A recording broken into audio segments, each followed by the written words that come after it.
Blessed risings, good afternoon or good evening, depending on where in the world you are tapping in from. You got to keep in mind that Keep It P podcast is a global show. And today, on this episode of B1 Flowers, we will be discussing the one and only known Black owned American automaker. We will be discussing that and more after these brief messages.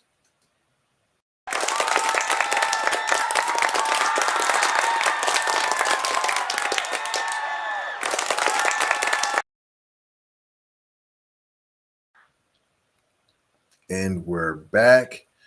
We're just going to dive right into this. Did you know that there was one? Huh? Did you have a clue?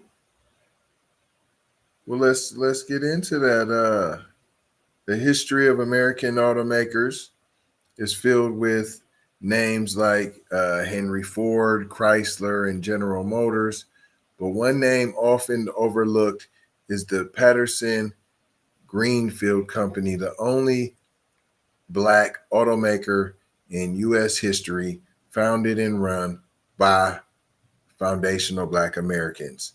During the early 20th century, Patterson Garfield's story is one of the remarkable uh, innovation, perseverance, and unfortunately, as always, male mafia coming to rear their ugly head to show some hate.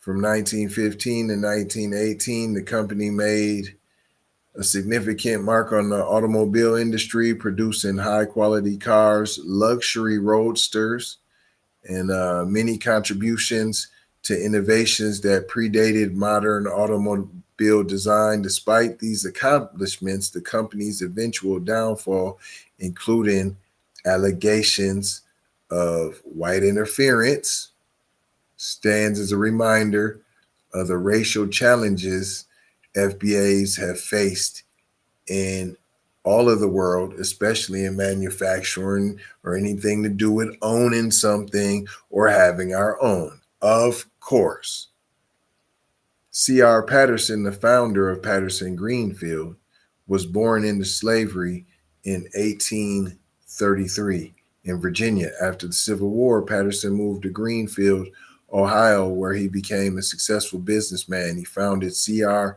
Patterson and Sons Company, initially specializing in the construction of horse-drawn carriages, a common industry for Black folks in the post-Civil War era. Patterson's expertise in carriage building, combined with the changing tides of industrialization and the advert of the automobile, led him to pivot to automobile production.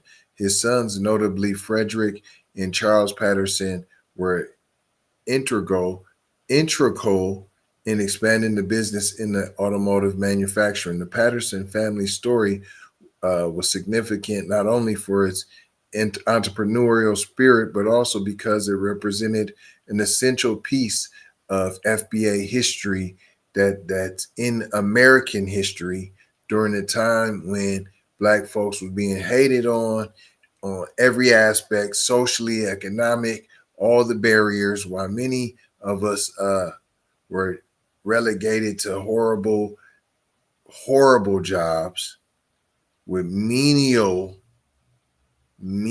pay and faced all kinds of discrimination in multiple trades, all the trades. It was rare for Patterson's company to dip and dive through and dodge the bullets and be the exception, forging its way into a highly competitive and mostly Neanderthal dominated, hated industry. You get it? The it was stacked up against him, and he still was able to shake and wiggle. And we was known for doing that, doing our own thing, and then you get mad when y'all start to fall off, your wheels start to fall off your wagon, and now you want to come and hate. The Patterson Greenfield Company's success came at a high price given the racial barriers that existed in earlier 20th century America in a time. Cut the check reparations, excuse me, pardon me. Did I say that? Yeah, I said that. The racial barriers. See, everyone knows. Fam just trying to run his company. But his success got to come at a high price based upon his skin. He just trying to make some Moulin Rouge. In a time when FBAs were often regulated to the margins of economic and social life, Peterson's decision to enter the automobile business was a brave one. His company faced discrimination both in terms of labor and clientele. It was difficult for a Black-owned business to gain credibility and establish itself in a market that was overwhelmingly white. Despite the odds, Patterson Greenfield produced quality vehicles and the company grew in prominence for several years. However, the racial discrimination extended beyond the marketplace. As a Black entrepreneur in a predominantly white industry, Patterson faced challenges in securing investments, parts, and recognition. White investors were often hesitant to work with a Black-owned business, and Patterson had to contend with the significant social prejudice that targeted Black success. Despite these struggles, Patterson was able to navigate the racially charged business environment, producing vehicles that were noted for their quality and innovation. That's right. The company's innovations were not limited to vehicle design. Patterson Greenfield patented a door design that would later influence the design of modern day vans. Did y'all catch that?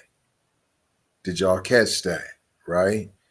If it wasn't for him, the van design wouldn't be the way it is. Did you catch that?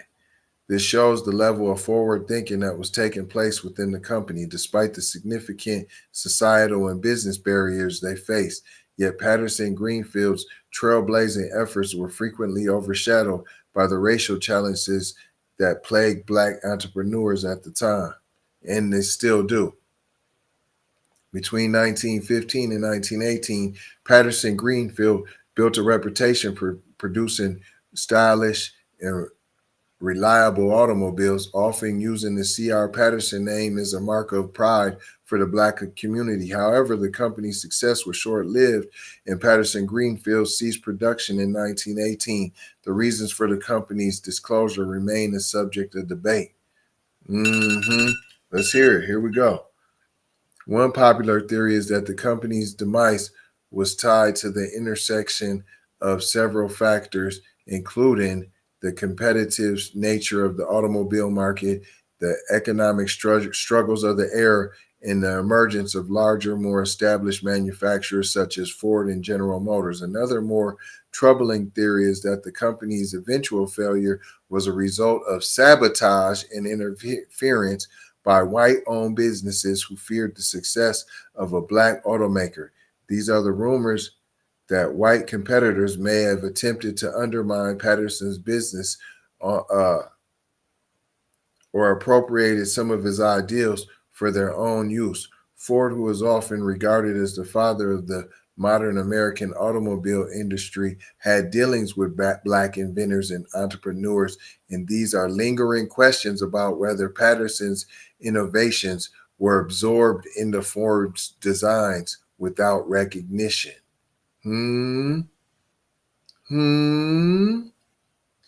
Despite the challenges faced by Patterson Greenfield, the contributions of the company to the automobile industry were significant. Patterson Greenfield was one of the first companies to build automobiles using assembly line techniques, a method that would later be popularized by Henry Ford's factory system. Patterson Greenfield also produced several models of cars, including the Patterson Greenfield Runabout, which was known for its quality construction and appealing design. Did y'all hear the part about the assembly line techniques? Right? But it was made popular, right? So if you was the first one, You was one of the first companies. See how they try to use the word gymnastics, one of the first. Was he the first or wasn't he the first? But what we do know is that later it was taken and then made shiny by Henry Ford. Okay, right. One of Patterson's most notable contributions was a patented door design that foreshadowed the sliding doors found on modern day minivans. This innovation marked an early recognition of the need for practical and safe vehicle design, something that was ahead of its times.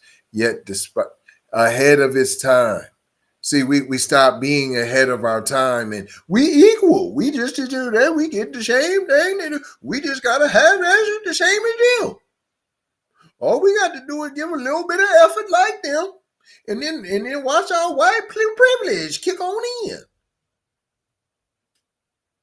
This what you come from innovation, because you use practicality and common sense and was like, oh no, this is safe. Was you're ahead of your time. Yet, despite these innovations, Patterson Garfield did not receive the same recognition as its white counterparts, and much of the company's history was overshadowed by the racial prejudices of the time. No, of right now, still too. It is difficult to pinpoint the exact reason for the company's decline, but the lack of support from investors, the racist climate of the time, and competition from larger, wealthier companies likely played significant roles. Some historians argue that Patterson's company was taken from him by white interests who saw the success of a black-owned business as a threat to their power. There are also accounts that Patterson's patents and innovations were used by white automakers without acknowledgement, a common occurrence for black investors at the time, inventors at the time. Nope, still right now. This raises the question, was Patterson Greenfield destroyed by the same systematic racism that plagued so many black-owned businesses of the era? Or was the company simply a victim of market forces and its inability to compete with larger corporations? How's that, right? Right? I mean, it's a question, you know. It's we because that's what we're about. Hello, Mick Flizzle. Not trying to tell you what to think, trying to show you how to think. That's why we break down the articles of curls the way that we do here on the Keep It P podcast, where we take news situations and everyday occurrences and we show how one could or could not be keeping it P. And I am your host, TZ Von Savage, in the place to be. But this is the point right here. They were made better. They were made safer. The quality was better. You said all of these things, right? So how can another company possibly compete? They can't, right? Unless they're doing cheaper vehicles, right? That are less quality, less safe, right? So, but who wants that? But who wants that? I can make a whole lot more for y'all. They're not as good now. They're not as safe. They ain't gonna last as long. Yeah, let me get that one.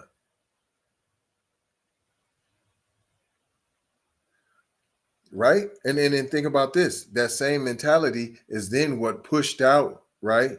American made products, right? See, when you cut your nose to spite your face. So now with that same attitude, you want it cheaply. You want it done cheap. Oh, we don't care if it's not as safe.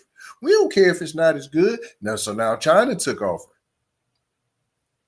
Right? So you want anything made, you got to go to China now. We'll see how that plays out for you. You can already take a look at it right now.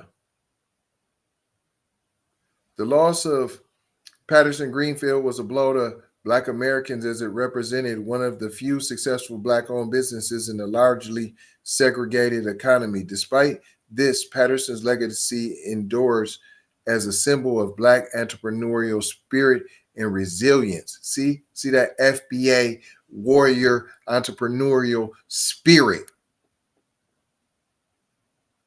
Right. The story of Patterson Greenfield is one of triumph and tragedy, as a reminder of the many obstacles that foundational Black Americans have faced in the pursuit of economic and social justice. Patterson Greenfield was a beacon of Black success, creating an innovative company that produced quality automobiles despite the weight of systematic racism. Although the company's closure in 1918 marked the end of its direct impact on the automobile industry, the contributions made by C.R. Patterson and his sons remain an important part of American history. Hold on.